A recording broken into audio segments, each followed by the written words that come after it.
Assalamualaikum warahmatullahi wabarakatuh. Waalaikumsalam warahmatullahi wabarakatuh. Jelas ya suaranya? Jelas. Ya jelas sekali. Bismillahirrahmanirrahim. Alhamdulillahilladzi arsala rasulahu bil huda wa dinil haq lidhirahu 'ala dini kulli wa kafa billahi syahida. Asyhadu an la ilaha illallah wahdahu la syarika lah wa asyhadu anna Muhammadan abduhu wa rasuluhu la nabiyya ba'da. Allahumma shalli ala Muhammad wa ala Muhammad. Ya ayyuhal hadirun ittaqullaha haqqa tuqatih wa la tamutunna illa wa antum muslimun. Rabbis rohli sadri wa yassirli amri wahlul 'uqdatam min lisani yafqahu qawli. Kita bersyukur kehadirat Allah Subhanahu wa taala. Pada malam ini kita bisa bertemu di online ya. Semoga apa yang kita kaji nanti ini bermanfaat bagi kita, berguna untuk kehidupan kita, menambah kualitas keimanan kita dan ketakwaan kita kepada Allah. Sehingga kita terus beristiqomah ini untuk mengkaji Al-Quran menurut sunnah Rasulnya, sehingga kita nanti terus istiqomah sampai akhir hayat kita menjadi husnul khotimah. Amin ya rabbal alamin. Mari kita teladani Nabi kita Muhammad SAW pada hari ini, hari bulan kelahiran beliau. Kita ucapkan selamat kelahiran Nabi kita Muhammad SAW. Allahumma sholli alaihi. Mari kita agungkan beliau, mari kita agungkan kehidupan beliau, mari kita teladani cara beliau hidup dan yang sudah menjadi contoh dalam kehidupan kita. Semoga kita dapat syafaatnya di dunia ini, enggak di akhirat kelak. Amin ya rabbal alamin. Malam ini kita bicara tentang ruh ya.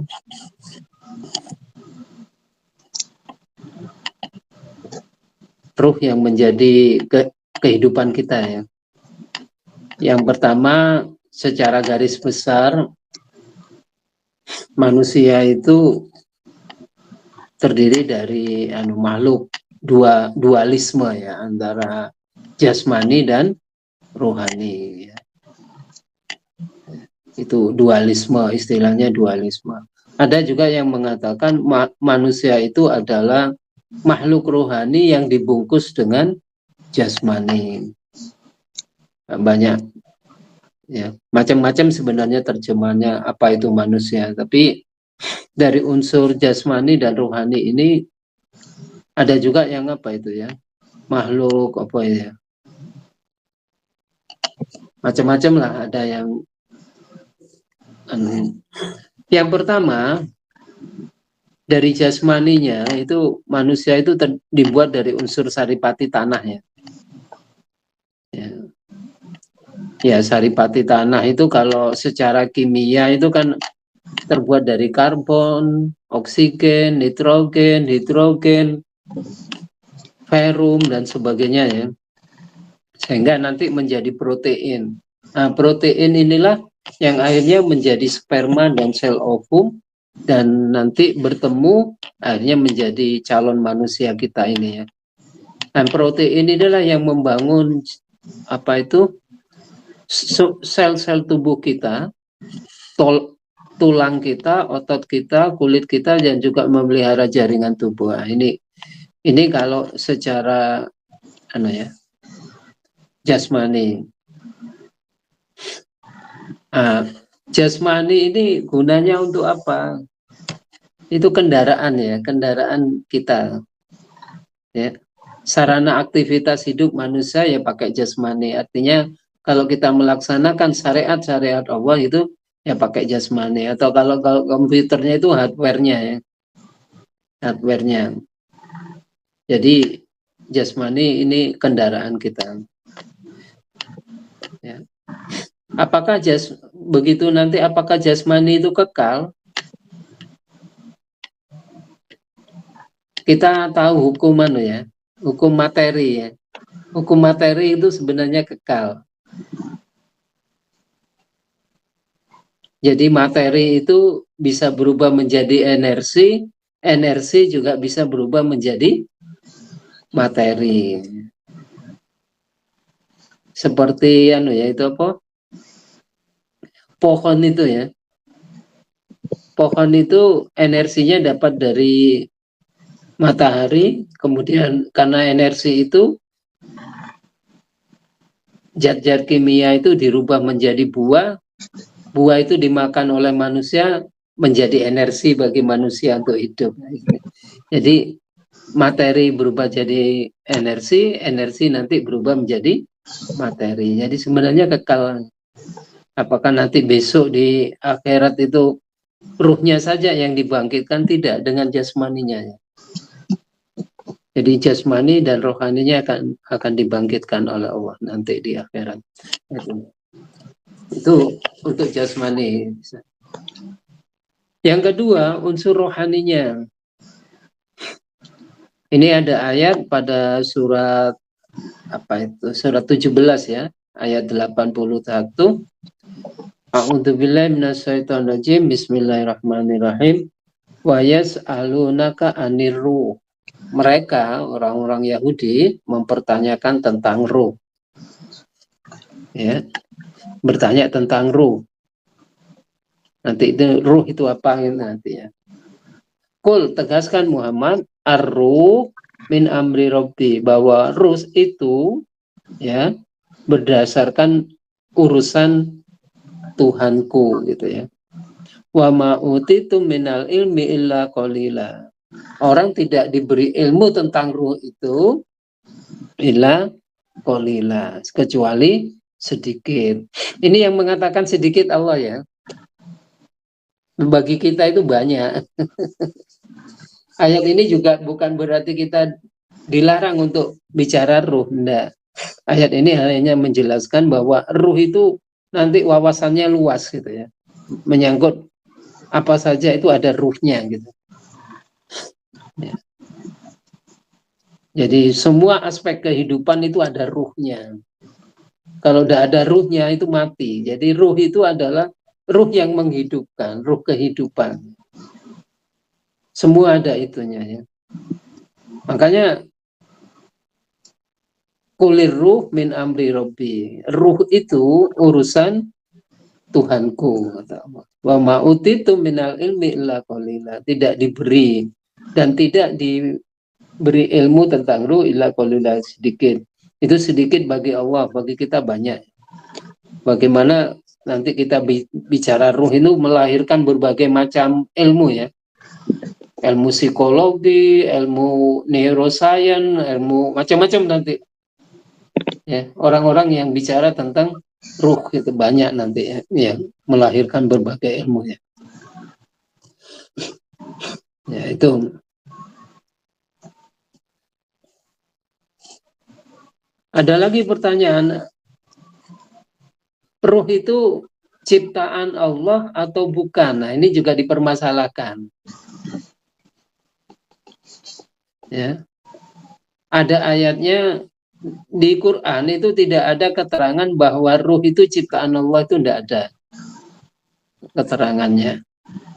Makanya banyak orang mengatakan bahwa ruh itu bukan ciptaan Allah. Ya. Tapi ada juga yang mengatakan selain Allah itu ya ciptaan Allah gitu ya. Makanya akhirnya ruh itu ciptaan Allah. Yang mengatakan begitu pada ulama beda pendapat.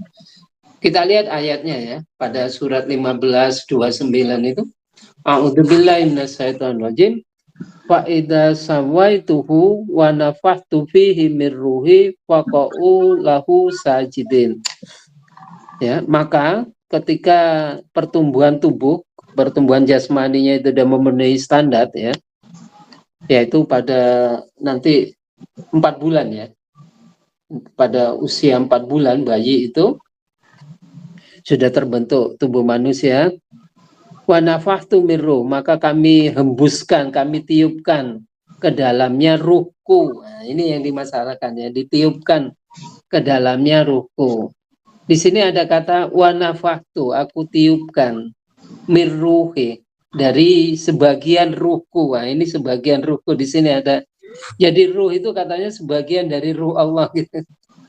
Dimaksud ruh Allah itu, nah ini yang sulit. Ruh ciptaan Allah atau apa ya? Nanti kalau dalam ilmu apa tasawuf itu berbagai macam perumpamaannya itu ya. Tapi saya lebih cenderung selain Allah itu semuanya ciptaan Allah. Saya cenderung berpendapat. Ya. Waqa'u lahu sajidin, maka ya bersujudlah ya. Ini perbedaan pendapat tidak bisa kita. Tetapi yang jelas ruh itu memang ditiupkan oleh Allah. Ya. Ditiupkan oleh Allah pada waktu kita berumur sekitar 4 bulan ya.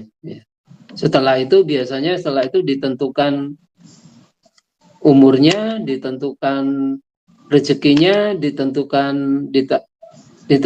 apa bahagia dan sengsaranya, ditentukan, itu sudah ditentukan semua oleh Allah. Takdirnya itu sudah ditentukan pada waktu masih bayi ya. Tapi itu tidak diberitahu bahwa nanti rezekinya berapa, nggak diberitahu jumlahnya berapa. Nanti kita bicara tentang takdir belajar. Itu ruh ya.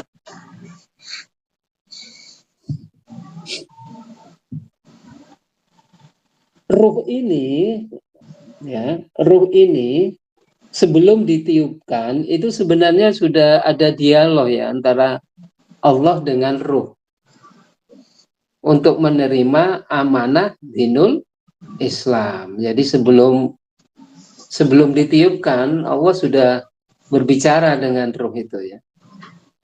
Ini ayatnya kan pada ayat berapa itu? Al-Ahzab ya 72.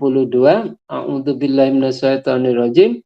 Inna aradnal amanata, sesungguhnya kami telah menawarkan amanah alas samawati, kepada alam semesta, wal ardi, bumi, wal jibali, dan gunung-gunung, fa'abaina, maka mereka abai ya, enggan ayah milnaha, untuk menerima amanah itu, wa asfakna minha, karena khawatir tidak mampu melaksanakannya ya, khawatir tidak mampu melaksanakan untuk memikul amanah itu. Wahamalahal insanu, tetapi manusia mau memikulnya. Terus dikatakan lagi innahu kana doluman jahula. Nah, karena manusia menerima itu, maka dikatakan sesungguhnya manusia itu keberana dolim dan bodoh. Ya. Tapi yang ini tidak semuanya manusia dolim dan bodoh karena menerima itu. Jadi ruh itu sudah ditawarkan dan bersedia untuk mengamalkan dinul Islam. Makanya kalau kita beragama Islam berarti sudah cocok dengan perjanjian kita.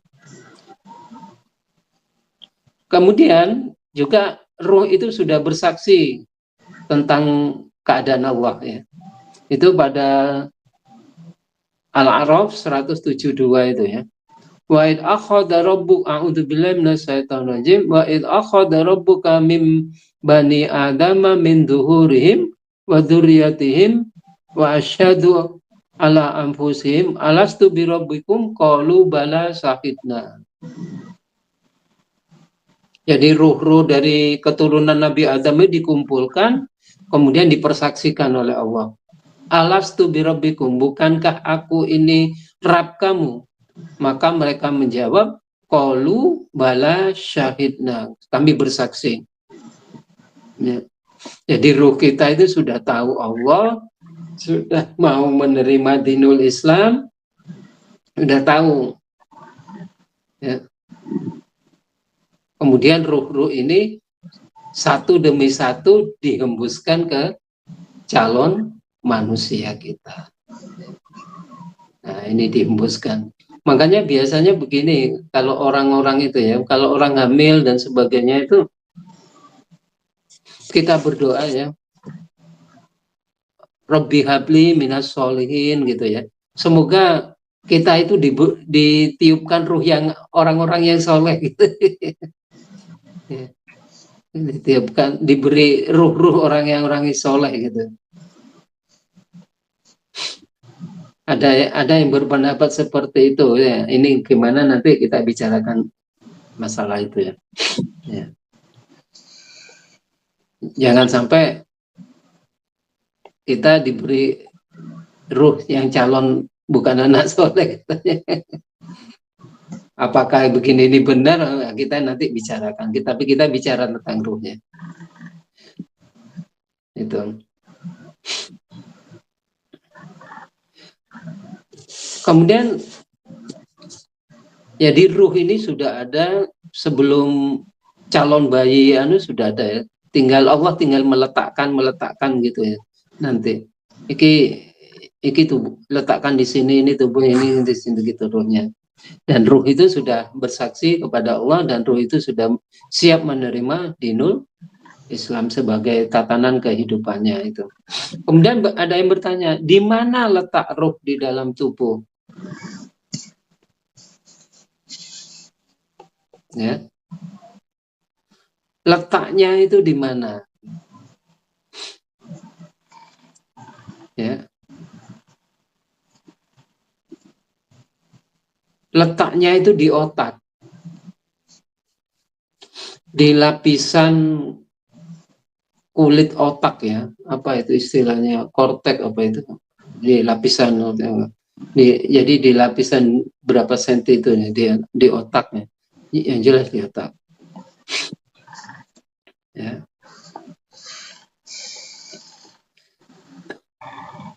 Oleh karena itu,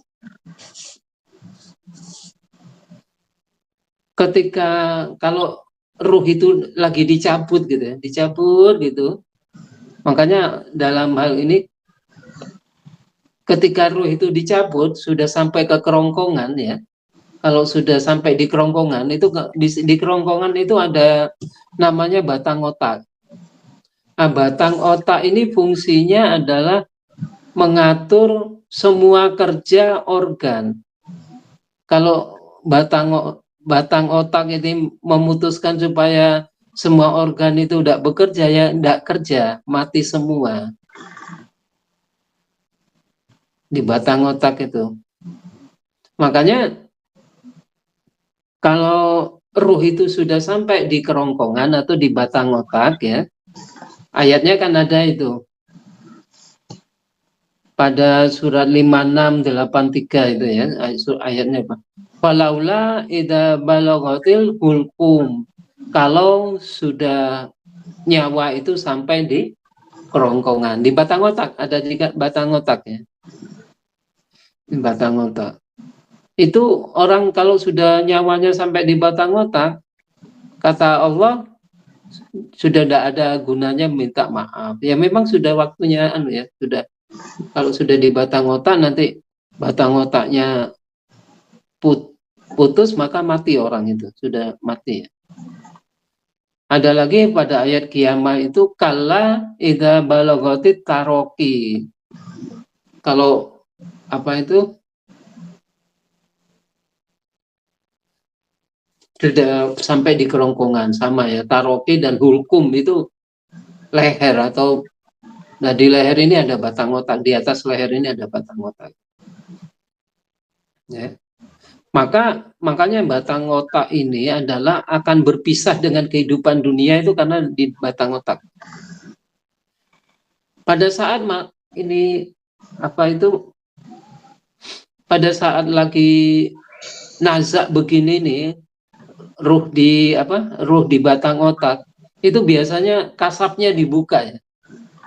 Kasapnya dibuka. Kalau orang sudah mau meninggal itu biasanya kasapnya dia sudah bisa melihat malaikat Israel, penjabut nyawanya udah terlihat ya.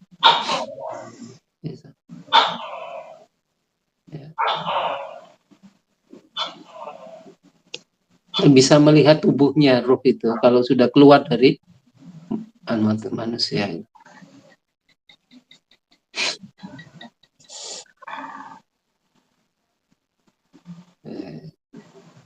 Makanya ada ayat mengatakan bahwa nahnu aqrabu min hablil warid ya. Saya lebih dekat daripada urat leher kamu gitu ya. Ya. Ini berarti Allah itu yang mengontrol hidup matinya orang gitu ya.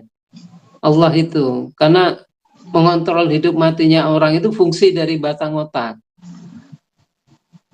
Ya. Jadi otak itu dibagi tiga ya, otak besar, kemudian otak kecil untuk keseimbangan. Nah, batang otak ini fungsinya adalah mengontrol apa? Mengontrol kehidupan, mengontrol semua kerja organ. Kalau sudah kata batang otak sudah memerintahkan berhenti, ya semua organ sudah berhenti bekerja. Makanya dikatakan bahwa aku lebih dekat daripada urat lehernya. Ya. Jadi Allah itu lebih dekat dengan kehidupan kita ya, dan kematian kita yang mengatur itu di sana ya. Ya, itu.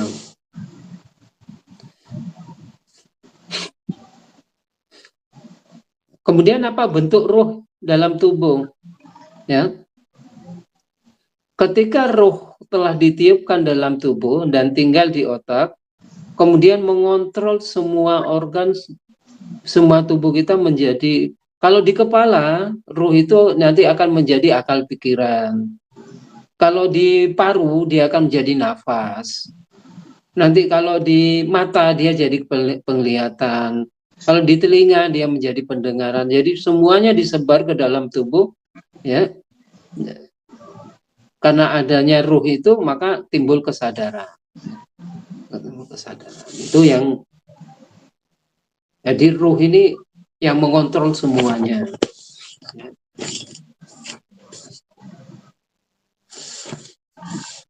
Ruh itu ada dua ya, ada ruh jasmani, ada ruh biologis dan ruh psikologis.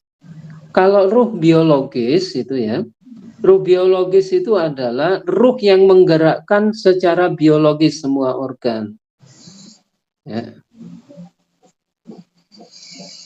Ruh biologis itu yang menggerakkan, keumpamanya sel bergerak, ya, itu ruh biologis. Kalau ruh psikologis itu yang membangun kesadaran, kemampuan berpikir dan sebagainya, kemampuan merasakan kehadiran Allah dan sebagainya, itu ruh psikologis itu. Ya. Makanya ada ayat di dalam Al-Quran itu surat Az-Zumar 42, A'udzubillahi minasyaitonirrajim. Allah yatawaffal anfusa hina mautiha.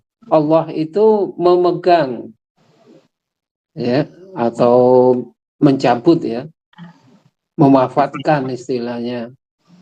Ya.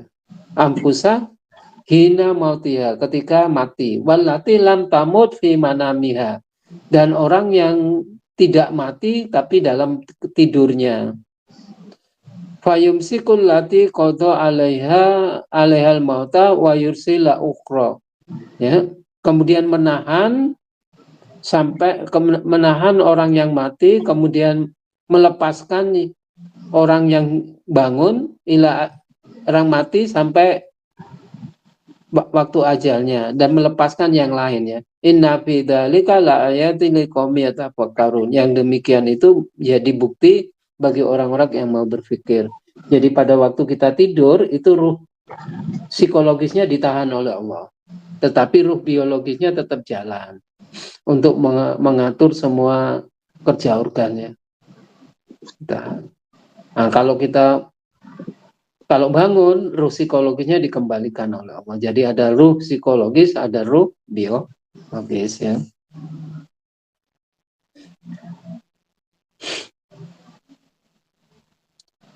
Itu. Apa sih hubungannya ruh dan jasad? Nah, ini ya. Hubungan keduanya ini sangat erat ya, terutama kalau terjadi di otak ya. Jasad tanpa ruh menjadi mati ya. Keduanya saling tergantung. Bila jagat sakit, maka ruh juga ikut sakit. Ya.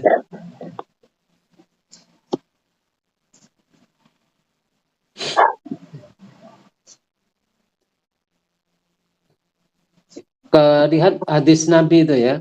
Inna fil jasadi mudghah fa idza fasadat jasadu kullu wa idza soluhat jasadu kullu ala wa hiya qalbu. Yang dimaksud kolbu di sini otak ya. Bukan jantung. Karena yang mempengaruhi semua mengatur tubuh itu dari otak. Makanya sungguhnya di dalam jasad itu ada segumpal daging, otak maksudnya. Kalau dia rusak, maka rusaklah semuanya. Kalau dia baik, maka baiklah semuanya, kata hadis ini. Nah, otak itu kalau sudah rusak sedikit aja, ya.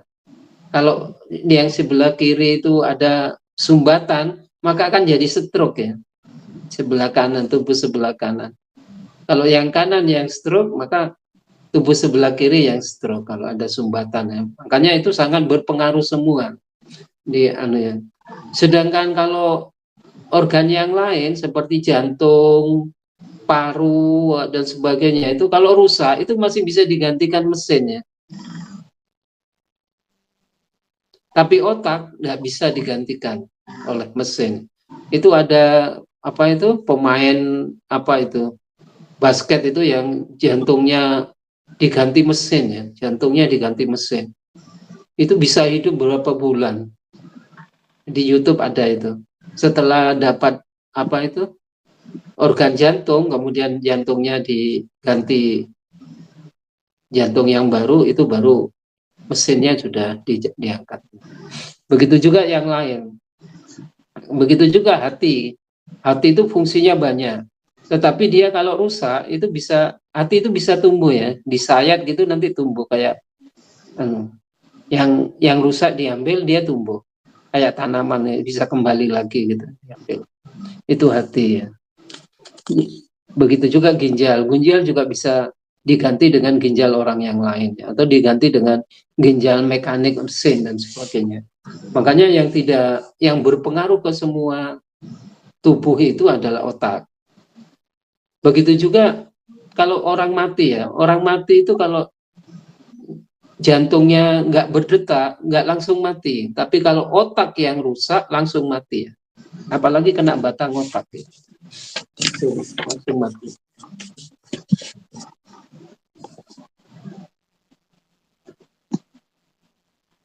Nah, itu. Kemudian kita itu bentuknya ruh itu kayak nafas ya. Nafas itu yang kelihatan bentuknya ruh ya. Nafas ya. Kalau nafas keluar itu berarti kita sedang mati ya. Kalau nafasnya masuk berarti kita hidup. Jadi sebenarnya kita itu begitu nafas kita keluar kita orang mati. Kalau kita menghirup nafas kita hidup lagi. Makanya orang yang meninggal disebut mengeluarkan nafas yang terakhir gitu. Ya. Ya. Ada lagi hadis qudsi ya, mengatakan bahwa hati itu adalah baitullah. Berarti rumah Allah itu ada di otak, ada di kesadaran kita.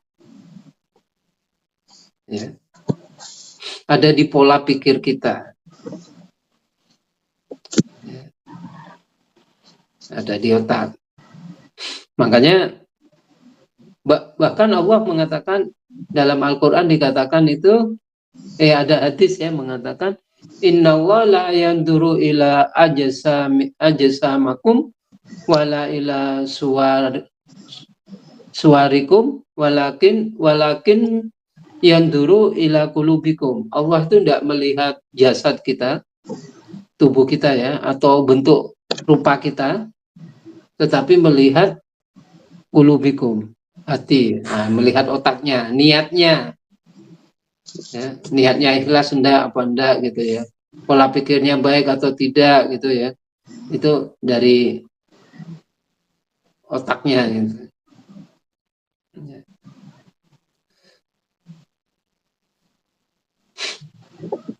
Makanya dikatakan bahwa Allah itu seperti saya katakan tadi, Allah itu dekat, lebih dekat dari urat leher kita. Nah, itu. Yang kedua, Allah bersama manusia dimanapun kau berada. Karena memang Allah itu ada di otak kita ya. Kalau kita ingat Allah, ya, maka Allah ingat kita. Kan itu kan ada ayat Quran. Apa itu ayatnya? Fadkuruni atkurkum kan gitu. Kalau kamu ingat aku ingat kamu gitu. Ya, kalau otak kita ingat Allah, maka Allah kan ingat kita gitu. Ya. Jadi kalau kita selalu ingat Allah berarti kita selalu bersama Allah ya dimanapun kita berada. Kalau kita melihat apa itu segala sesuatunya itu ada eksistensi Allah, ya berarti kita di otak kita selalu ada Allah gitu ya. Makanya nanti kita disebut ihsan itu ya. Beribadah seakan-akan kita melihat Allah, kalau tidak bisa maka seakan-akan kita selalu ya, selalu diawasi Allah. Nah itu.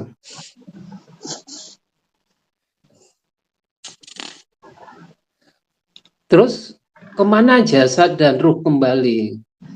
Ya, inna lillahi wa inna ilaihi rajiun. Sesungguhnya menurut ajaran Allah semua itu kembali, merujuk ya. Inna ila rabbika rujua. Sesungguhnya menurut ajaran Tuhanmu rujua, kembali, semuanya kembali. Ya.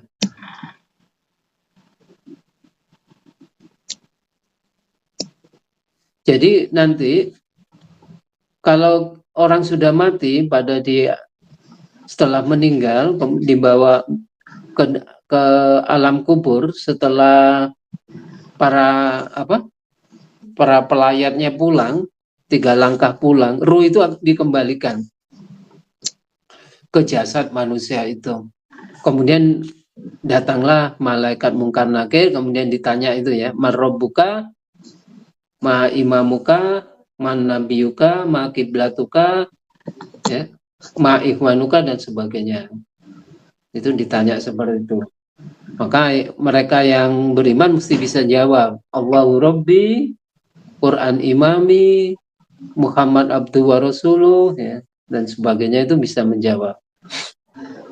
Itu kalau mereka yang pernah kemudian seperti yang tadi, apakah di akhirat yang dibangkitnya ruhnya saja atau jasadnya? Keduanya ya, jasad juga kekal, ruhnya juga kekal. Sehingga nanti yang dibangkitkan oleh Allah itu ya jasad, ya ruhnya. Makanya nanti di akhirat jasad ini akan menjadi saksi bagi kita ya, dalam surat Yasin itu ya, mulut kita ditutup tapi tangan dan kaki kita bicara menjadi saksi apa yang telah diamalkan kita ya.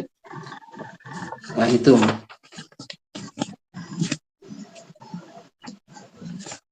Kemudian ruh itu perlu ilmu ya. Makanan ruh itu adalah ilmu. Itu makanan ruh. Kalau jasad perlu makanan gizi, tapi kalau ruh makanannya ilmu. Gitu. Makanya perlu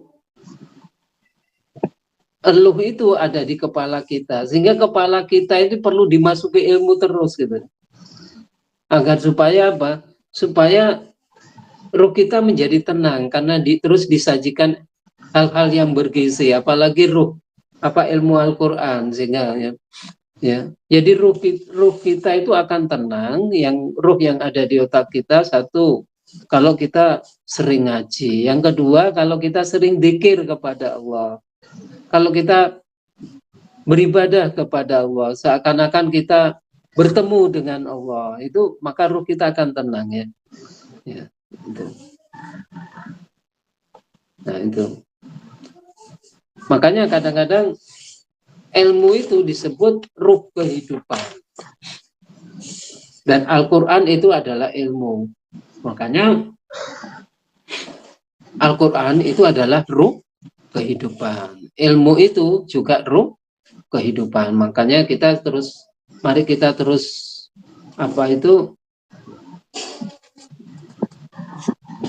terus mencari ilmu, memperdalam ilmu, mempelajari Al-Quran sehingga ruh kita bisa terpenuhi gizinya. Bukan hanya gizi tubuh kita, tetapi gizi ruh kita, gizi otak kita, gizi hati kita atau kolbun atau otak kita terpenuhi terus. Nah, inilah kelak yang menghadap kepada Allah nanti ruh dan jasad kita. Nah, ya, sehingga kita dihadap nanti kita akan bertemu dengan Allah. Kalau bisa itu kita di dunia ini melatih diri untuk bertemu dengan Allah, seakan-akan bertemu dengan Allah, ya. Walaupun tidak bisa dihayalkan, memang tidak, karena Allah tidak bisa dihayalkan. Tapi waktu kita sholat, waktu kita baca Quran, seakan-akan kita berdialog dengan Allah, sehingga nanti di akhirat kita sudah terbiasa ya berdialog dengan Allah. Ya, itu. Dan nikmat yang paling besar itu adalah kalau kita merasa bertemu dengan Allah. Inilah yang mungkin yang dapat saya sampaikan. Semoga ini bermanfaat bagi kita semua. Kurang lebihnya saya mohon maaf. Assalamualaikum warahmatullahi wabarakatuh. Waalaikumsalam warahmatullahi wabarakatuh. Terima kasih Pak Surya atas apa yang sudah disampaikan pada tema pertemuan hari ini.